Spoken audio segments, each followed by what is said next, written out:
All right, let's keep this going. Let's go to the next topic I want to talk about, which is LL Cool J.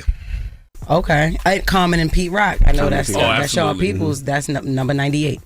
So that's what's up. Okay, and LL Cool J, he released an album this year called The Force. The album wasn't on the list. Ironically, he just did an interview on Apple Music talking about people giving him the recognition he deserves one day. I'm going to say this with humbly, but I really mean this. I think one day people are going to wake up and realize that LL Cool J is the most important rapper that ever existed. I truly believe one day people are going to say that. They're going to look and they're going to say, wow, when it comes to the jewelry, this is the guy who introduced all the diamond and the ice and the champagne. They're going to say when it comes to the love songs, this is the guy who introduces the love songs and all the love. When it comes to the bad boy vibe, they're going to realize, oh, this is the guy who introduced all the rebellious bad boy vibes before it was done. When it comes to the GOAT terminology, they're going to say, yo, this is the guy who came up with the GOAT stuff. They're going to say when it comes to Def Jam, wow, this is the first artist that was on Def Jam. Yeah. When it comes to the solo artist, going to say, wow, this is the first solo artist to take it all the way around the world. Like, I could go on and on and on and on and on. I mean, he ain't lying, bro. I ain't gonna lie. He ain't lying. Like, when he lists it out in that kind of manner and just puts it as bluntly and plainly as can be, it's very hard to argue with what he is saying. If you really think about it and you look at the history of rap, when he came out, there was not a superstar crossover artist before him. He was the first. He was hip hop's first superstar solo artist. And he came out at a time when rap was all about being hard, all about being tough, about just basically rapping for the corners, rapping for the hip hop heads, the lyrical ability. But then he came out with songs like I Need Love. Like, he made it cool to make love songs and rap and songs for girls and rap. And he had that kind of sex appeal that just was not present in hip hop. And the jewelry came with the big chains. I mean, you obviously had like Big Daddy Kane and other people who like really already had that kind of flavor to them style wise. But on the stage he was at, the superstar he was at, for him to put it out there like that, like, he basically influenced a lot of people. He also invented the GOAT term, like literally made that up for the first time in a rap. The greatest of all time came from him, which at this point, everybody uses it in any chance possible. Like, it's crossed over so much into the linguistic like tapestry of our culture and just English in general that that's kind of a flex. That's kind of a crazy flex. Like, I invented GOAT, not the word, but the meaning of GOAT in terms of how we use it. He invented that. Def Jam basically built off the back of his stardom, which is arguably our most important label in hip hop of all time. He was number one. He had number ones in 3 different decades of rap, which I'm not sure is ever going to be possible. Well, it's going to be a very hard thing to reach. Like, his influence, not only also in film and in TV and everything that he did outside of just the culture and music in general, like, you're definitely going to have to look back and really, really, really, really reconsider where he's positioned amongst the greatest of all time, or at least most important people in the history of hip hop. I don't think he gets enough credit. I don't think people really look at his entire catalog and all of the things that he's done. But we might have to start to. Drop one of the cool bombs for LL Cool J. He's absolutely positively right. He's not wrong in no way, shape, or form. He is the first rap solo superstar. Yes. And he knows who he is, clearly. He knows, because he said he's one of the most, he said he's the most important rapper to the industry. Whatever the modern day aesthetic is for rap superstar, LL Cool J was that.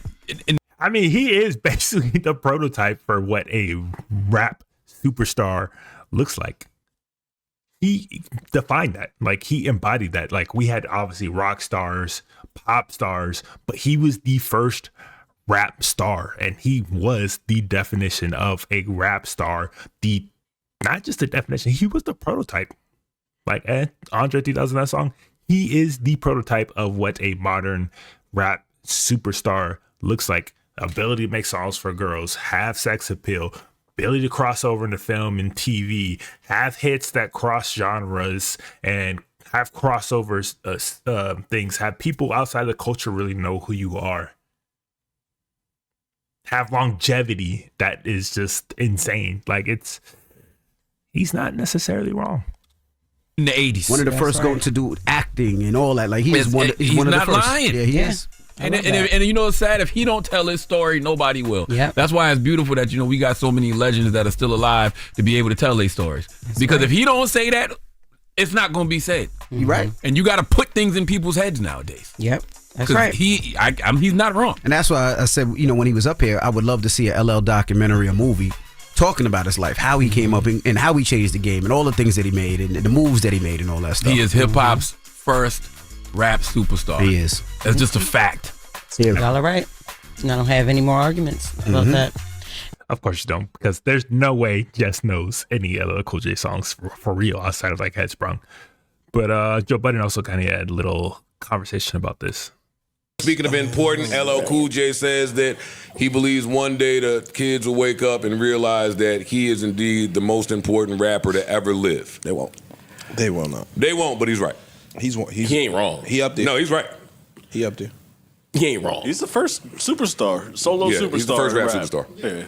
That's true. He's right. He ain't wrong. I just say. I mean, that's an indisputable fact about everything they saying. As I mentioned, he was the first superstar. Like, he was the prototype. He is what every artist that followed him, every label looked at and was like, I need another LL Cool J. If you can be that, then we will sign you. If I see that you have the potential to be the next LL Cool J, cool, we'll sign you. Like, he was the bar. And he still low-key is the bar, because every rap superstar wanted to have the sex appeal, wanted to have the swag, wanted to have the style, wanted to have the ability to cross over and become a whole brand in itself, which is what he's doing, and able to just create hits all across the board that cross and check off every single like box in music, not just for the streets, not just for the ladies, not just for the clubs. Like, he's got everything. He ain't wrong. I wouldn't argue him on it. But I'm saying for some people, it depends on what your criteria is for important. I mean, the shit he laid out, first love song, all that shit. First love song of rap, that's crazy. Everything. He made the transition between TV and radio. He transcended the demos. Yeah, he was doing street music and girl music. Yeah. He invented the term GOAT. Yeah. He TV star. He got a case for it. He was the first in the longevity. He was acceptable. He became an acceptable rapper. Yeah, commercial. He was him. I am not arguing it. I love that. Saved Def Jam. Yeah. Absolutely saved Def Jam. He Built Def Jam, not just saved, built Def Jam. They were able to sign all the acts later on because of what he did. Our most important label, arguably, but very strong argument for our most important label. did what Magic did to the Lakers for Def Jam. Mm-hmm. Yeah, no, he's a legend. I think LL Cool J doesn't get mentioned enough. I don't even think there's another argument. I think there is another argument. Who is it? Tupac. And I'll tell you why. You can't. Mm-hmm. I knew he was going to say that.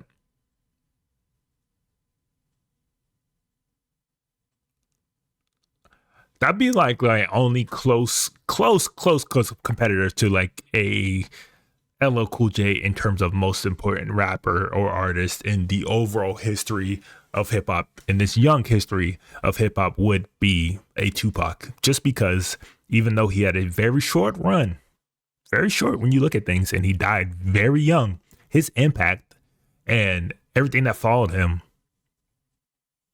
is undeniable. But he was not the first superstar that everybody's based off of. Yes, there are some artists that wanted to be a Tupac. They just couldn't. Like, there is not really a direct line for an artist to become somebody like a Tupac. It was too authentic. It was too individual. It was too much just the essence of him. Whereas you can create an entire career and model off of LL Cool J easily. Pac, not so much. That is like a unicorn. Whereas, like they mentioned, LL Cool J was the most acceptable, most widespread, most demo friendly, and he can easily be kind of replicated and copied. I won't say easy, but can be replicated and copied into a form of success. Whereas Tupac, despite everything that was going on in his life, despite all the odds, he was a mega success. But on paper, if you look at that and just point at different points in his life and things that happened in his career, you would think there's no way this man is that successful. But because of his personality and his conviction and his passion and energy and the way that he affected people to their core, he was successful. But that is not something that can be easily replicated, if at all.